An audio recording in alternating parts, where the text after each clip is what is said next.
Bonjour, alors pour ma présentation, j'ai décidé d'étudier l'impact des deux crises majeures du XXIe siècle sur le trafic aérien aux États-Unis, sans compter le Covid puisque la crise est toujours en cours et que nous n'avons pas encore toutes les données, c'est-à-dire les attentats du 11 septembre 2001, ainsi que l'éclatement de la bulle spéculative de 2008.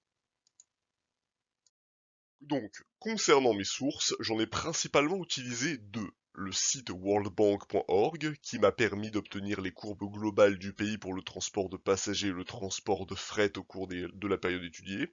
La collecte et l'exploitation des données étaient grandement facilitées par l'option qu'offre leur site de télécharger les données brutes sous forme de fichiers Excel. Mes données pour le nombre de décollages et d'atterrissages par aéroport proviennent quant à elles du site de l'Airports Council International.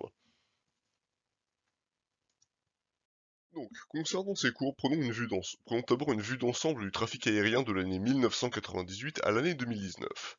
Ces deux courbes montrent respectivement l'évolution du nombre de passagers ayant transité par les États-Unis sur cette période et la quantité de fret en millions de tonnes par kilomètre. La première permet d'avoir une meilleure idée de l'impact décrit sur le tourisme et la possibilité pour les individus de prendre l'avion, tandis que l'autre offre un aperçu des conséquences commerciales et économiques de ces événements. On peut observer que la tendance de ces courbes est globalement à la hausse, et de manière assez égale, l'augmentation annuelle du nombre de passagers va de pair avec l'augmentation du volume de marchandises qui circulent. Les deux événements qui nous intéressent sont ici très aisément visibles. D'importantes baisses de trafic qui vont à l'encontre de la tendance croissante et qui sont marquées par deux dates précises. La première chute survient en 2001 et l'autre en 2008. Les deux courbes sont marquées par des baisses à ces deux dates, mais elles ne se comportent pas de la même manière après. Pour la crise de 2001, on voit que le nombre de passagers continue de diminuer pendant 3 ans avant de repartir à la hausse, là où le transport de fret s'est remis bien plus rapidement. En effet, la crise avait surtout causé de la peur plus qu'une impossibilité de prendre l'avion. Les vols commerciaux ont donc très vite repris, là où les individus ont mis du temps à surmonter la crainte d'un possible attentat. La crise de 2008 a fait diminuer le volume des passagers et du fret sur la même durée, mais pas avec la même intensité. Le transport de fret et donc le commerce a été très durement touché sur le moment, avec un retour en 2010 à des nombres similaires à 2003, malgré l'énorme croissance qui avait précédé. Néanmoins, le retour à la normale fut aussi plus rapide pour le fret, là où l'aplatissement de la courbe du nombre de passagers a duré jusqu'en 2014. Maintenant, attardons-nous sur des données plus précises qui prennent en compte tous les types de vols, le nombre de décollages et d'atterrissages par aéroport. Tout d'abord, la crise de 2001. Donc, les années 2000 et 2002 ont été choisies car elles représentent bien l'avant et l'après World Trade Center.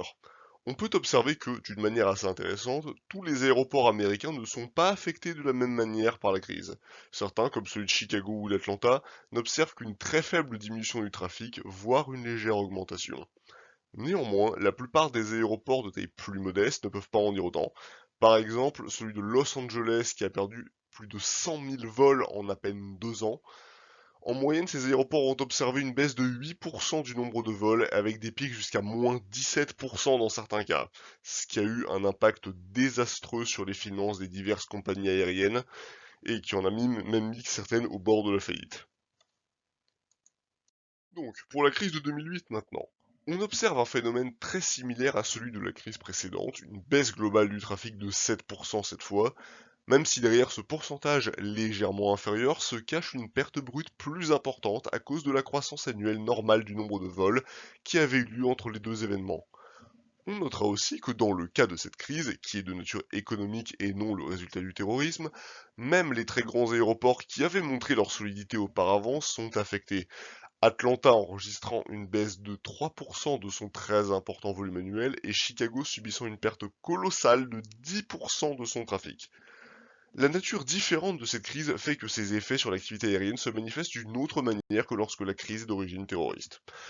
Une note sur ces données, les aéroports qui apparaissent sur ces graphiques sont dans le top 30 des aéroports mondiaux en termes de trafic au cours de ces années. C'est la raison pour laquelle certains disparaissent et d'autres apparaissent.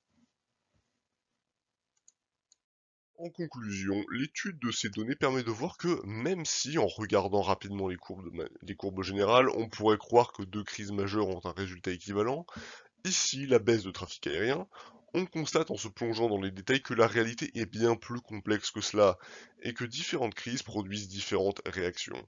Nous sommes actuellement au milieu d'une autre crise majeure qui est elle-même d'une autre nature que celle que nous voulons étudier, et il est probable qu'elle aussi aura une manière unique d'impacter le monde. Merci de m'avoir écouté.